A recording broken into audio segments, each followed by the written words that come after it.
Hello दोस्तों, आप सभी का हमारे चैनल शिक्षा संसार ब्लॉग में स्वागत है। दोस्तों, आज हम इस वीडियो में बताएंगे कि ओपीएस पुरानी पेंशन बहाली के लिए दिल्ली में रैली करेंगे सरकारी कर्मचारी। जाने कब, कहां और कैसे होगा प्रदर्शन। दोस्तों, अगर आप लोगों में से जो लोग सरकारी कर्मचारी हैं और पुरानी पेंशन का इंतज़ार कर रहे हैं, उनके लिए ये वीडियो बहुत महत्वपूर्ण होने वाला है। दोस्तों, अगर वीडियो आप लोगों को अच्छा लगे तो लाइक करके अधिक से अधिक शेयर कर दिए और कोशिश कीजिए कि इस वीडियो को अधिक से अधिक अपने साथियों तक पहुंचाने की, जिससे उन लोगों को भी सच्चाई का पता चल सके।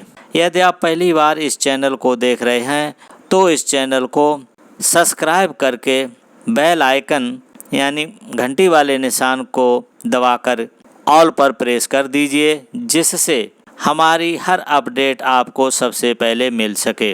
दोस्तों, वीडियो तो आप सब लोग देखते ही हैं, लेकिन कुछ लोग लाइक और शेयर नहीं करते हैं। इसलिए आप लोगों से गुजारिश है, जो लोग पहली बार चैनल देख रहे हैं वो सब्सक्राइब ज़रूर कर लें और जो लोग वीडियो देख रहे हैं अधिक से अधिक लाइक करके और अधिक से अधिक शेयर कर दीजिएगा। चलिए अब वीडियो स्टार्ट करते हैं। दोस्तों, national mission for old pension scheme Bharat के अध्यक्ष मनजीत सिंह पटेल ने बताया 30 सितंबर तक अगर यूपीएस का गजट नहीं आता है तो विरोध प्रदर्शन होगा।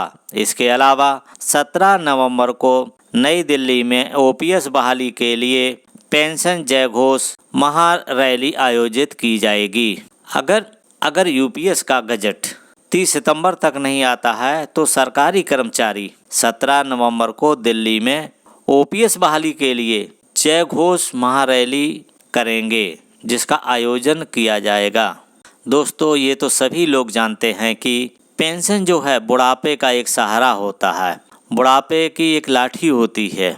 अगर पेंशन मिलती रहेगी तो इंसान की ज़िंदगी अच्छी तरीके से कट जाएगी। केंद्र सरकार द्वारा एनपीएस में सुधार कर लाई गई यूनिफाइड पेंशन स्कीम यूपीएस लागू करने की घोषणा से सरकारी कर्मचारी संतुष्ट नहीं हैं। सरकार ने अभी तक यूपीएस का गजट भी जारी नहीं किया, लेकिन कर्मचारी संगठनों ने अभी से ही विरोध का स्वर बुलंद कर दिया है। केंद्र एवं राज्य सरकारों के कर्मचारी संगठनों ने दिल्ली में रैलियां करने की बात कही है। इस विरोध प्रदर्शन की कड़ी में सबसे पहले दोस्तों सभी को मालूम होगा कि प्रधानमंत्री जी की मीटिंग जो कर्मचारियों के संगठनों के नेताओं के साथ जो हुई थी मीटिंग, वो ओपीएस लागू करने के संबंध में होनी थी, लेकिन उसमें ओपीएस की जगह यूनिफाइड पेंशन स्कीम लागू करने की घोषणा कर दी।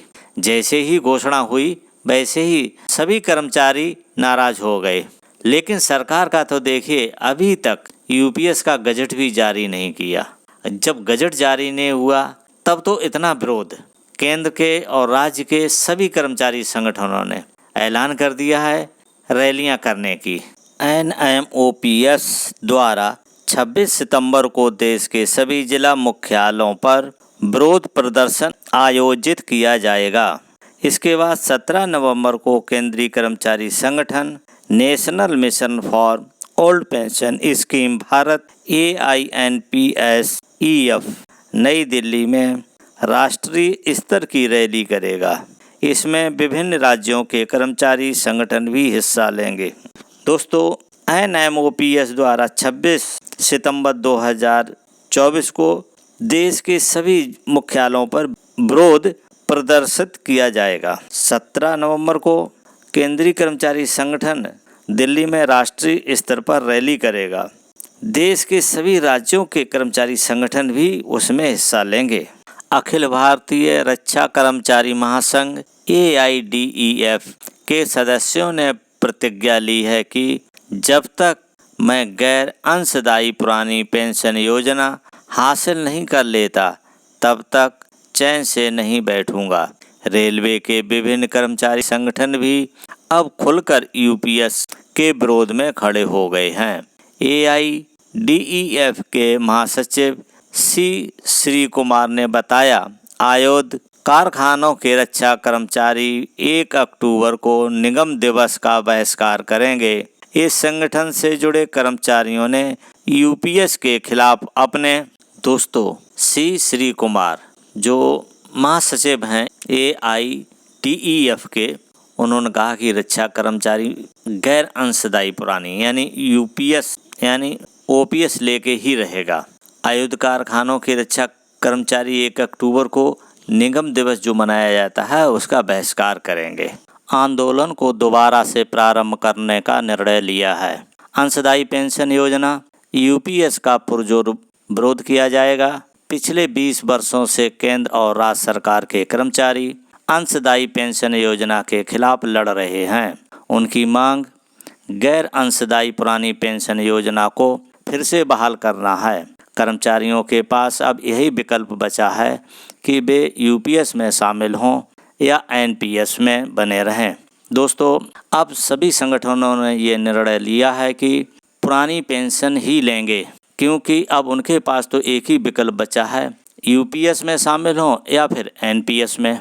बता दें कि 24 अगस्त को प्रधानमंत्री मोदी के साथ बैठक करने वाले संगठनों में एआईडीईएफ शामिल नहीं था। इस संगठन ने ओपीएस की मांग को लेकर प्रधानमंत्री की बैठक का बहिष्कार किया था। बतौर श्री कुमार, यूपीएस कुछ नहीं है बल्कि एनपीएस का विस्तार है। राज्य सरकार के कर्मचारी संगठनों ने भी यूपीएस को खारिज कर दिया है। कई राज्यों में एआईडीईएफ के जो महासचिव हैं सी श्री कुमार, उन्होंने मोदी के साथ में जो बैठक हुई थी उसमें शामिल नहीं हुए थे।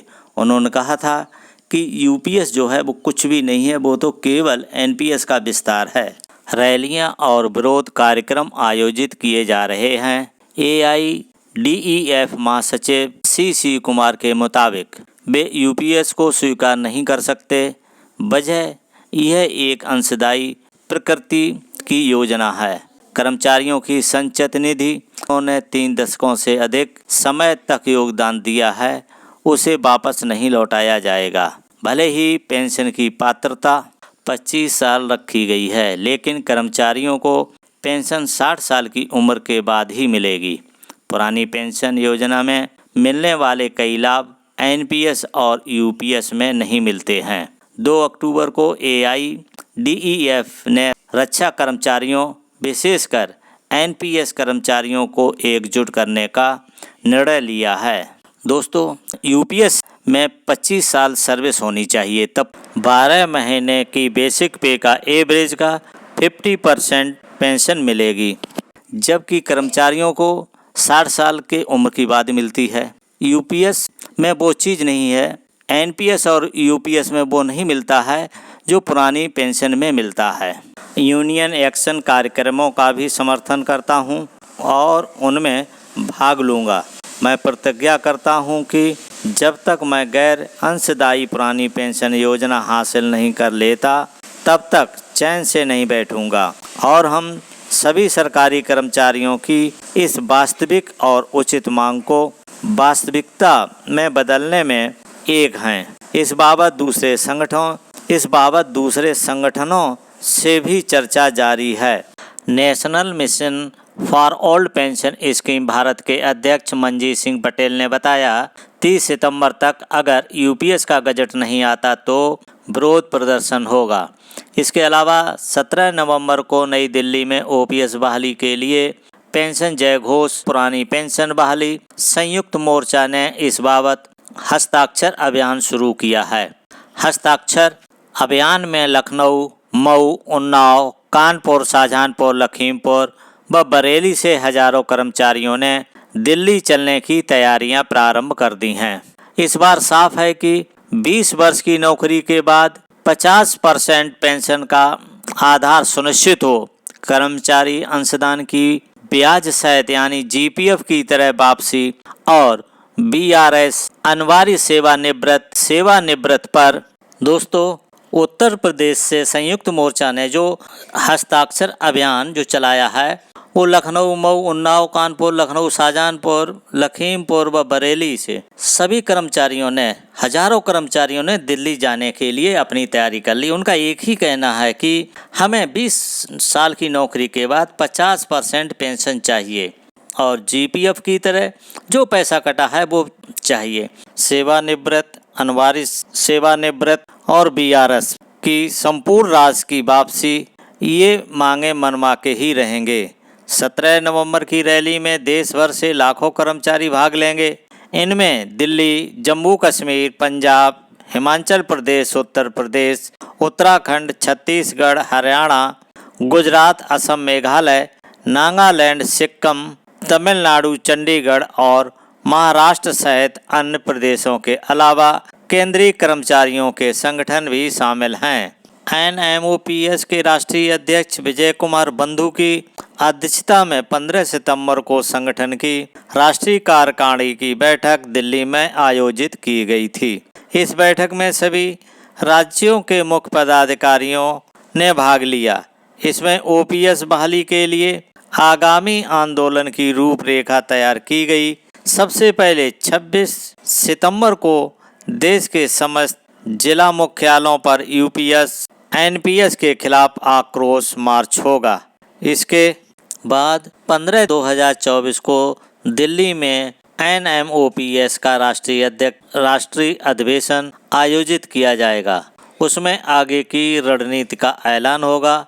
National old pension restoration United front NOPRUF के राष्ट्रीय अध्यक्ष बीपी सिंह ने पिछले महीने प्रधानमंत्री मोदी जी को पत्र लिखा था। उन्होंने कहा था 1 करोड़ एनपीएस कर्मचारी यूपीएस का विरोध करते हैं। यूपीएस के आने से कर्मचारी निराश हैं। वे पुरानी पेंशन बहाल कराने के लिए संघर्ष करेंगे। दोस्तों, राष्ट्रीय अध्यक्ष बीपी सिंह जो हैं, उन्होंने पिछले महीने में ही प्रधानमंत्री मोदी जी को एक पत्र लिखकर बता दिया था कि देश के 1 करोड़ एनपीएस कर्मचारी यूपीएस का विरोध करते हैं और पुरानी पेंशन बहाली के लिए संघर्ष करेंगे। उत्तर प्रदेश रेलवे मजदूर संघ ने भी केंद्र सरकार द्वारा लाई गई यूनिफाइड पेंशन स्कीम यूपीएस का विरोध किया है। पिछले दिनों विभिन्न स्थानों पर रेलवे कर्मियों ने रैली निकाली है। कई स्टेशनों पर यूपीएस विरोध सभा का आयोजन किया गया। यूपी आरएमएस ने भी यूपीएस को विरोध किया। नॉर्दर्न रेलवे एम्प्लॉयज यूनियन एवं इंडियन रेलवे एम्प्लॉयज फेडरेशन ने भी यूपीएस के विरोध में प्रदर्शन किया है। पीएम की बैठक में शामिल confederation of central government employees and workers के अध्यक्ष रूपक सरकार कह चुके हैं कि ओपीएस का संघर्ष खत्म नहीं हुआ है। अभी हम यूपीएस का विस्तृत नोटिफिकेशन आने का इंतजार कर रहे हैं। महाराष्ट्र में लंबे समय से ओपीएस की लड़ाई लड़ने वाले महाराष्ट्र राज्य जूनी पेंशन संगठन के राज्य सोशल मीडिया प्रमुख विनायक चौथे कहते हैं, ओपीएस की लड़ाई खत्म नहीं हुई है। हमारा संगठन एनएमओपीएस के तहत अपना संघर्ष जारी रखेगा। हरियाणा में भी पेंशन बहाली संघर्ष समिति के राज्य प्रधान विजेंद्र धारीवाल लगातार ओपीएस की मांग को लेकर आंदोलन कर रहे हैं। दोस्तों, ये जानकारी आपको देनी थी। ये जानकारी कैसी लगी हमें कमेंट में ज़रूर बताइएगा। अगर वीडियो अच्छा लगा हो तो लाइक करके अधिक से अधिक शेयर कर दीजिए। अगर आप पहली बार देख रहे हैं तो इस चैनल को सब्सक्राइब कर लीजिएगा। इस वीडियो को देखने के लिए थैंक यू फॉर वॉचिंग। अब मिलेंगे नेक्स्ट वीडियो में नई जानकारी के साथ।